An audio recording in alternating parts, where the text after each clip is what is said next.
My name is Reena.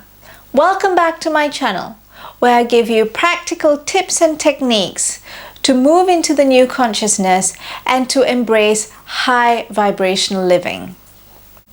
Today, we are going to go back to our guest presenter, Andy Tomlinson, where he's going to deliver more tips and techniques of how to grow high vibrational organic food.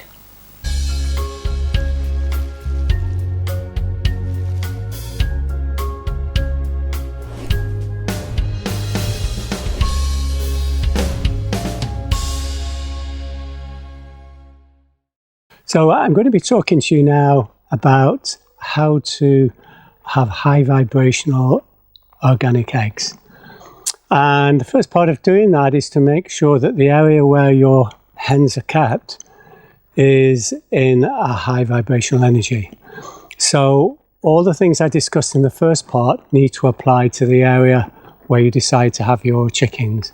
And just in summary, remember you need to have your base crystal, which is linked to one or possibly two different energy centers, and then a network of other crystals that it's connected to, all by intent.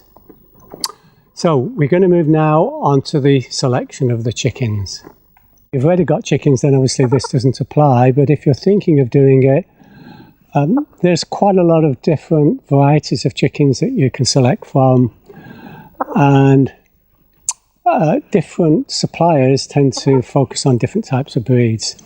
I think probably the most important thing is selecting a breeder who looks after the chickens well.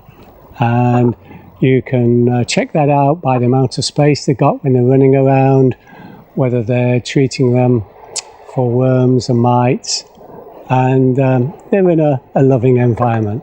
And that's probably the most important thing in terms of selecting it. And there are breeds that tend to be more docile than others. Hey, just settle down. And that might influence your selection. One of the things we found quite useful was that because we have two chickens and we find that's more than enough for two people, we had one chicken that lays brown eggs and one chicken that lays blue eggs.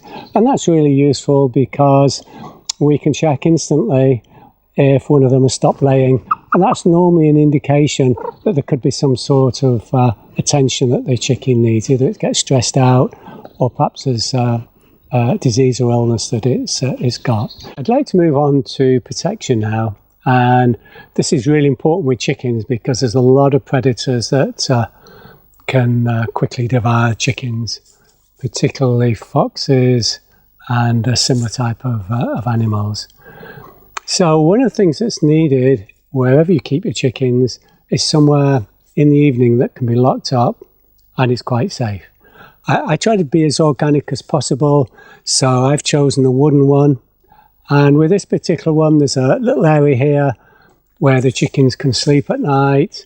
On the end is a little area for nest boxes, and there's a small run here, so it means that they can be locked up at night, and if I'm a little late opening up in the morning, then they've still got water and food, and the food is always kept under the area. So this is the inner sanctum of protection for them.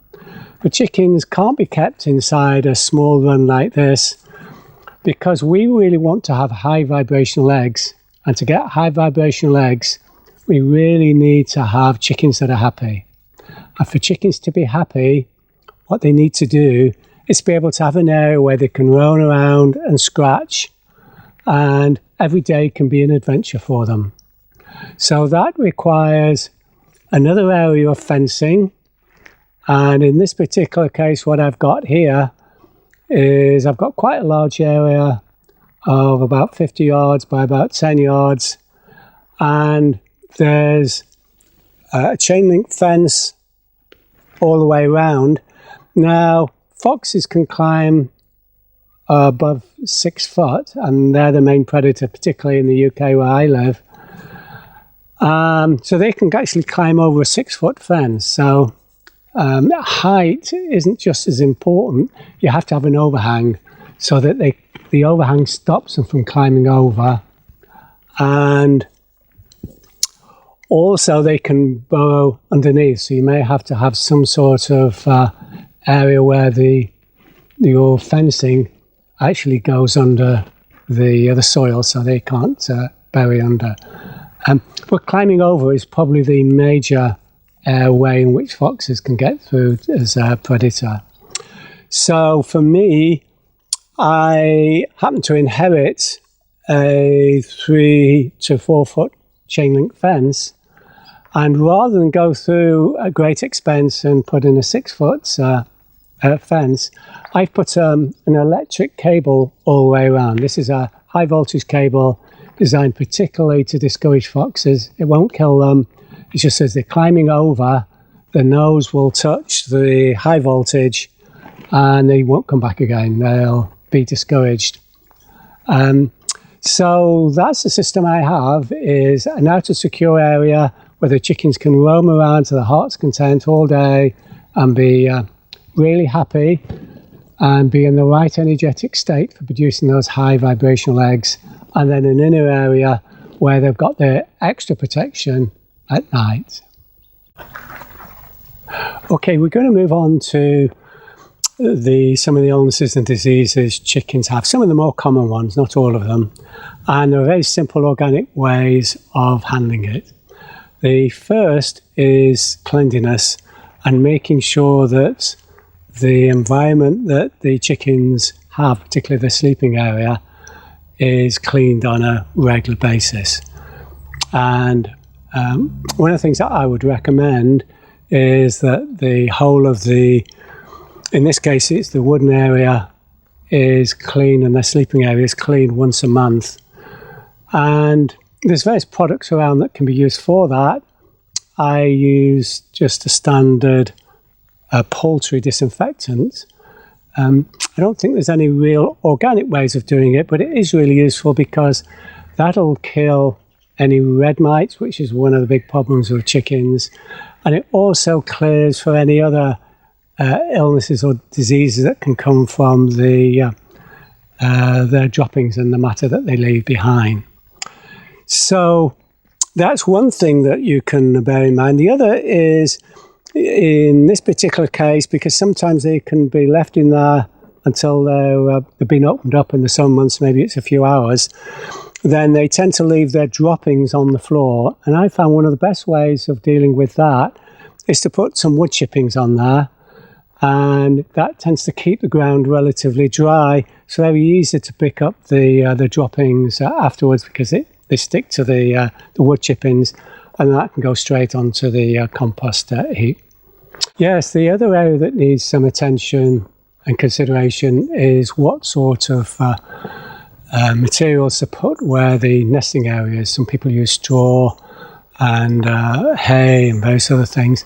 The best thing I found is to use wood shavings, and underneath that to use this product. It's sold sometimes as mite powder, but it's actually diatomaceous earth, which is little tiny shells, and things like red mite, if they get in contact with it when it's dry, they're killed quite quickly because it drains the liquid from them. They're very, very quick. It's organic, so it's quite a natural product. You have to be careful not to use too much of this because the chickens are quite susceptible to breathing in. They've only got small respiratory systems. So just some of it at the bottom, if there are any red mites around there. What I normally do after I've cleaned out the wooden area, paying attention to spraying all the cracks and crevices, because wood actually is harder to maintain protection against red mites rather than a plastic container, is in the areas where I think the red mites are going to congregate or where they could hatch out, is to sprinkle a little bit of this, and then that helps form another protection against them. It's almost impossible to prevent red mites getting to the chickens, and even if you buy hens that don't have any and you're setting up a brand new system in the first place, it only takes a feather from a bird to come through that's got some red mites on. The chickens get near it or they roll in it, and then the red mites are on the chicken. So You've got to work on the basis that this is something that chickens are likely to have all the time, so it's the area of suppressing it and reducing it to the actual minimum amount. More of a problem in the summer, and you can tell if the chickens have got a problem with it, because there'll be a lot of plucking at the feathers, and if you go in the evening you'll see little red things crawling around, and those are the red mites. So staying on top of those is really important. So that's an organic way of looking after that. And the other big area to look after is worms. And it's very easy because of all the sorts of things that chickens like to eat for them to get worms. And there's two approaches to that. One of them is to use apple cider vinegar. So you can normally tell if your chicken's got some worms because they'll start having diarrhea where they didn't have that before. Normally they should have quite firm droppings. And in the water, I always have 2 water containers, one in the inner sanctum and one outside for them. I put apple cider vinegar, about a spoonful, mixed with a litre or a couple of litres of water is fine. And that helps to clear the worms. If it doesn't, then you really have to go back and get a prescription. It's not organic, but it is something that's approved by the Veterinary Association for the welfare of the chickens, and then you can go through and use that. So those are the 2 most common things to look for with your chickens, and some tips to how to go about it organically. So in summary, if you're going to have high vibrational eggs in order to help you stay and have vibrational living, then the first thing you need to do is to ensure wherever the chickens are roaming is being set up as a high vibrational area using crystals we talked about before. Then you need to have hens which are healthy and happy. And to be happy, they need to have protection around them from predators. They need to have plenty of area where they can go around and scratch, where every day can be a new adventure for them. And you need to have high vibrational, so you need to have food that's organic and treats that are organic too. And just watch out for diseases and illnesses.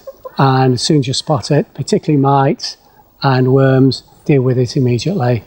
And then you've got 2 happy little hens, or however many hens you have.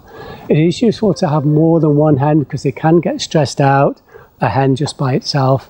So 2, 3 or 4, however many you want, but as very minimum it would be 2 hens.